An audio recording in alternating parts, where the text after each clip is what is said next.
Ya, sejumlah aturan ditetapkan pemerintah Kota Palembang bagi wisatawan yang hendak menikmati wisata Tower Jembatan Ampera, seperti anak berusia di bawah 13 tahun dan 65 tahun ke atas tidak disarankan untuk naik ke wisata Tower Jembatan Ampera.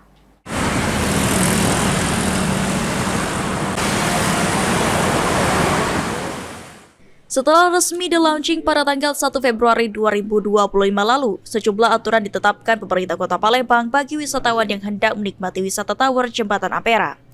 PJ Wali Kota Palembang Jaka Firguansyah mengatakan, kendati untuk menikmati wisata Tower Jembatan tidak diberlakukan cek kesehatan, namun dari analisis tim anak berusia di bawah 13 tahun dan 65 tahun ke atas dianggap berisiko dan tidak disarankan untuk naik ke wisata Tower Jembatan Ampera.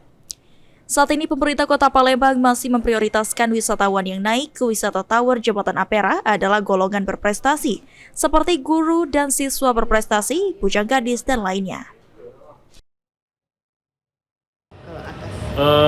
Dari analisis, ini kan kita kemarin kan tim ya, analisisnya 13 tahun katanya yang saya dapatkan info itu agak beresiko, jadi dan umur 65 tahun ke atas juga tidak disarankan kan.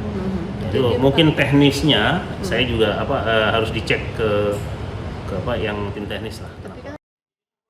Ditambahkan PJ Wali Kota Palembang, jika dalam pelaksanaan wisata Tower Jembatan Ampera beberapa hal yang harus dievaluasi, seperti agar wisatawan tidak membawa sampah ke atas Tower Jembatan Ampera, proses antri pengunjung hingga bagaimana agar lift Tower Jembatan Ampera yang hanya bisa menampung 3-4 orang tidak terlalu terbebani.